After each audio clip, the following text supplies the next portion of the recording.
11, Baltimore police are searching for a suspect involved in an early morning double shooting in Baltimore. Hi, everybody. Welcome to the News at 11. I'm Brian Reed. Police say one man is dead, the other injured and expected to survive. Casey Baylor is on your corner in South Baltimore. It happened early Saturday morning, just a 5-minute drive from the Southern Police District at the Cherry Hill Homes housing complex. Shouting could be heard early Saturday morning on Spelman Road near Bridgeview Road as Baltimore police detectives investigated a double shooting. I typed Cherry Hill shootings into YouTube, and the results did not look like a search page. They looked like a case file. One result led to a homicide, another led to a double shooting, another showed detectives standing over evidence markers in the street. So I clicked the first report. May 30th, 2026, Cherry Hill, around 3:40 in the morning. Police were called to the 2900 block of Spelman Road for a shooting. When officers arrived, they found two 21-year-old men suffering from gunshot wounds. One of them, Tariel Sims, was pronounced dead at the scene. The second victim survived and was taken to the hospital. That was not buried 10 years deep in the archive. That was recent, and according to police, it was already the second homicide in Cherry Hill this year. On Spelman Road, the crime scene tape is gone and police have left the area. But neighbors did not want to talk on camera. One woman told WJZ off camera she heard at least 2 gunshots in the morning. Another woman says her brother knows Sims, adding he's shaken up to hear he lost his friend. While some neighbors are unsurprised by violence, others say this street is calm and peaceful. Never. In Cherry Hill, a 14-year-old boy was murdered this morning, and tonight, as police look for leads, the boy's friends tried to describe their loss to 11 News reporter Lowell Melzer. He joins us live from City Police Headquarters with more. Lowell? Yeah, good evening, guys. Just like in last week's murder of a Baltimore teen, Baltimore City Police have very few clues and no suspects in this case. As far as the victim, 14-year-old Najee Thomas, his friends and school officials say he was a good kid. Now police just have to find his murderer. 14-year-old Najee Thomas of Cherry Hill is now the second Baltimore teen to be shot and killed in less than a week. Police say it was around 1:15 Tuesday morning when they arrived at 615 Roundview Road for a report of a shooting. Once inside, they saw Thomas suffering from a gunshot wound to the head. He would never make it to the hospital. The report was about Najee Thomas. Police were called to the 600 block of Roundview Road around 1:15 in the morning, after reports of a shooting inside a Cherry Hill home. When detectives got there, they found Najee suffering from a gunshot wound to the head. He never made it to the hospital. He died at the scene. At first, police had few answers. No suspect, no clear motive. Detectives said they did not believe the shooting was random, but the public record did not explain who entered that home, why Najee was shot, or what the killer was looking for. That is what made this result different. The first case showed Cherry Hill in 2026. This one showed Cherry Hill more than a decade earlier, with a 14-year-old dead inside a house and police still asking the public for help. This was one of the search results that needed more than a quick mention. The full Naji Thomas case file is free on Top Trend Report TV because the short news report only gives the surface, the house, the time, the victim, the disturbed room, and the question police still had in front of them. The full file breaks down what was publicly reported, what police confirmed, what his mother said happened before she found him, and what still has not been answered in the record. I just came outside to police cars and Naji coming out in a body bag. Dante Wooding was Thomas's best friend. Both were in the 9th grade at Coppin Academy High School, which is located on the grounds of Coppin State. Naji was my best friend, and Naji didn't do bad, very bad in school. He always was good, but he would always clown around in school. Out in the neighborhood, Wooding, along with some of Thomas's other friends, were stunned. It's like one day he here and you just having fun playing with him, and then the next day he gone. It's like partially shock, and then it's like sadness. And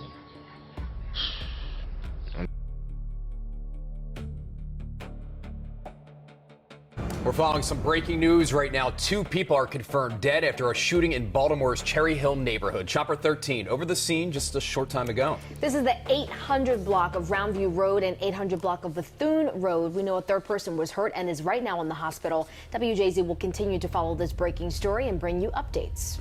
The next result took the search to February 10th, 2020. This time, police were called to the 800 block of Roundview Road and the 800 block of Bethune Road near Patapsco Elementary / middle school. 3 people had been shot. The first victim was 41-year-old David Stewart. He was found shot on Roundview Road and died from a gunshot wound to the chest. The second victim was 28-year-old Desmond Gardner. He was shot on Bethune Road, struck in the head, and died from his injuries the next day. A third man, 27 years old, survived after getting himself to a hospital. One witness told WBAL she first thought the gunfire sounded like fireworks. When she came outside, she saw one body. Then she went out back and saw another body near the school. At the time, police had not released a suspect or a confirmed motive. There are 2 things that may help police determine what happened and who's responsible. Neighbors believe there are lots of witnesses, and there is a surveillance camera positioned directly in front of the crime scene. I heard like 1 or 2 gunshots outside, and then like a couple seconds later, I hear a whole bunch of kids screaming, they shot him, and his mother is screaming outside. His mother, his sister, and they're just screaming, and like, who shot my son, who shot my baby? The victim, a 16-year-old boy, was sitting on the steps in front of his house. Police tell us he was shot once in the head. Neighbors say earlier that evening, the street had been filled with cars and people gathered for a block party. Is there usually concern associated with the block party, and what is that concern? That it ends in shootings like this. Police have not said whether this was a targeted shooting. This surveillance camera, if it's working, may help police because it's located directly in front of the crime scene. End of the day, it's these little children that don't have no home training. They need to be raised right and or do something. If the city can't do nothing with them, lock them up. I'm sorry to say, because they gotta learn. These guns gotta go. They gotta go. Police say because of the severity of his injuries, homicide is investigating. God bless the family. The next result moved the search to April 19th, 2023. Police were called to the 2600 block of Carver Road just before 8 p.m. A 16-year-old boy had been shot in the head while sitting on the steps in front of his house. He was taken to the hospital in critical condition. This one did not become a confirmed murder in the public reports I found, but it did lead to an arrest. Baltimore police later said the victim remained in critical but stable condition, and detectives charged a 17-year-old suspect as an adult with first-degree attempted murder. WBAL also reported that a surveillance camera was positioned directly in front of the crime scene, meaning investigators may have had a chance to see what happened on video. So this search result stayed in the file as a critical Cherry Hill shooting, not a homicide. A teenager shot in the head outside a home, a possible camera facing the scene, and another juvenile later charged in the case. Police have made an arrest now in a double shooting at a playground in Cherry Hill. The victims are a mother and her 11-year-old son. WMAR 2 News' Jeff Hager has more tonight, right now. Jeff. Well, Jamie, a pair of unsuspecting victims in one of the most unlikely of places, a public playground. And police are crediting their officers and witnesses with helping them arrest the suspected shooter. This playground on Seagull Avenue is a favorite among the children of Cherry Hill. Kids were out here playing. I just picked up my kids from school. That's when Dante Sims heard a woman calling out for help. Her son injured and lying on the ground. His head is not in the dirt. And when I observed, I had some of his blood from his head. It looked like he was pistol whipped or something, some blunt object, because he had a knot on his head, and it looks like it was a laceration there as well. Sims says he saw a through-and-through wound in one of the 11-year-old boy's hands, but it wasn't until later that he realized the child's mother had been injured as well. I was just concerned about her son, and come to find out after the fact, I realized that she was shot as well. The next result moved the search to March 2019. This time, it was not a homicide report. It was a playground shooting. Police said an 11-year-old boy and his mother was shot near Round Road and Seagull Avenue in Cherry Hill. The boy was hit in the head and hand. His mother was shot in the upper body.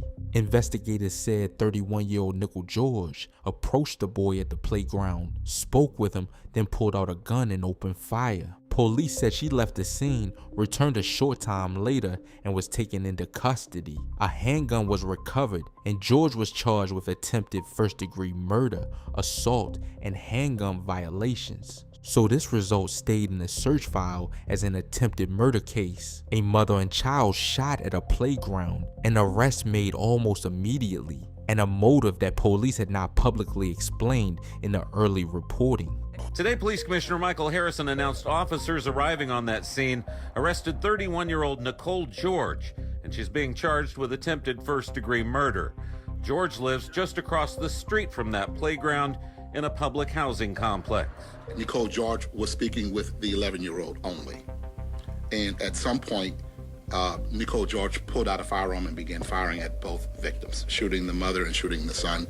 The content of the conversation is still undetermined. Then the search landed on a case that changed the Cherry Hill file. January 26, 2023, the 3400 block of Spelman Road. Desmond Gardner was 27 years old, working for Baltimore City's Department of Public Works and using his lunch break to visit his young daughter. Prosecutors said he was walking toward the apartment building where she was waiting when 3 masked gunmen appeared in broad daylight. More than 20 shots were fired.